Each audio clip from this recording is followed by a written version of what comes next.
Kembali lagi bersama saya Daniel, dan kali ini saya kembali sharing tentang alokasi investasi yang tentu saja ini saya sekedar sharing teman-teman. Bisa saja ini akan berbeda dengan yang Anda tentu saja Anda miliki.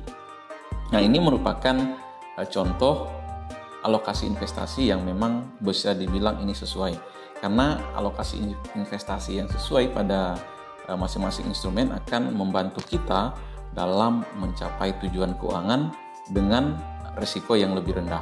Nah, seperti apa penjelasannya? Yuk kita simak bersama setelah pesan-pesan berikut.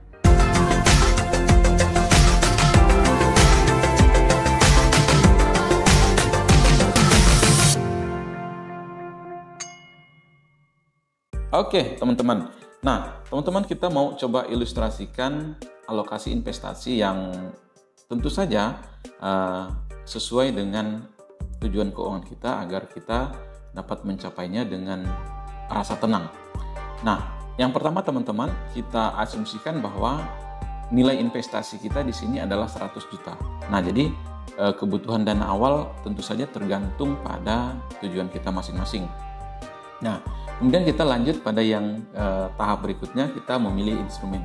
Nah, teman-teman, kalau kita perhatikan alokasi aset yang sesuai ketika kita ingin mendapatkan return yang stabil, nah tentu saja ini bisa saja lebih mengarah pada instrumen tertentu yang ini dapat membantu kita dalam menghasilkan return yang stabil. Contoh di sini teman-teman, kalau kita ilustrasikan, ini ada 80 jutanya ke ORI atau obligasi retail dan 20 jutanya ini ke saham.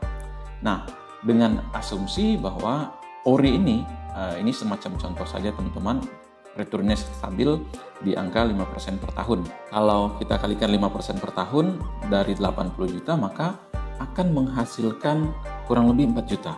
Nah, ini yang bisa dihasilkan dari obligasi retail. Nah, kemudian yang berikutnya, kalau kita lihat saham dengan return 15%, ini semisal contoh saja teman-teman, maka 15% dari 20 juta kita akan memperoleh tingkat pendapatan sebesar 3 juta.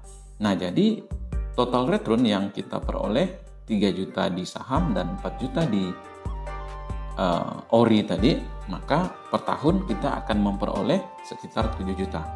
Nah, 7 juta ini teman-teman, kalau kita lihat, ini returnnya minimal saja sebenarnya teman-teman. Jadi kalau kita lihat ini yang bersifat moderat, konservatif ke moderat. Kalau kita ingin sesuatu yang besar, tentu juga resikonya akan besar.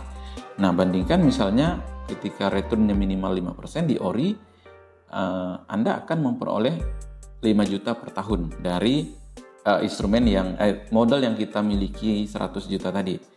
Bayangkan ini kalau misalnya 100% alokasi asetnya ke ORI tadi. Nah, kemudian return saham dengan asumsi tadi sama 15%, kita asumsikan ini sekitar 100 juta modal awal, dengan 15% kita bisa memperoleh 15 juta. Nah, tetapi teman-teman, berbeda ceritanya ketika kita 100%-nya ke saham atau 100%-nya ke ORI. Nah, bandingkan tadi kalau kita bagi menjadi 2, maka kita masih bisa memperoleh sebesar 7 juta. Nah, ini 80 juta teman-teman, atau 80%-nya ini aman dan dijamin oleh negara, ORI tadi teman-teman. Nah, sedangkan saham, return saham ini bisa saja bervariasi atau fluktuasi. Bisa saja kita rugi pada 1 tahun pertama. Bisa saja kita belum mendapatkan apa-apa. Misalnya nih, ini ilustrasinya teman-teman.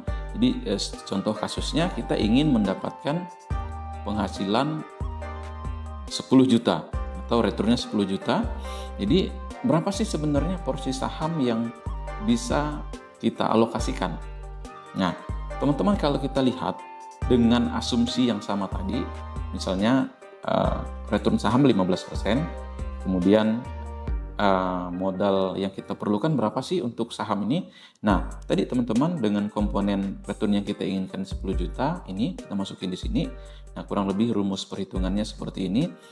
Lalu kemudian kita kurangi dengan aset yang dalam bentuk ORI tadi, atau kita kurangi aset investasinya ini yang memiliki return tetap tadi yang stabil sebesar 5%. Nah, ini nanti akan kita bagi dengan 5% dikali 100 juta.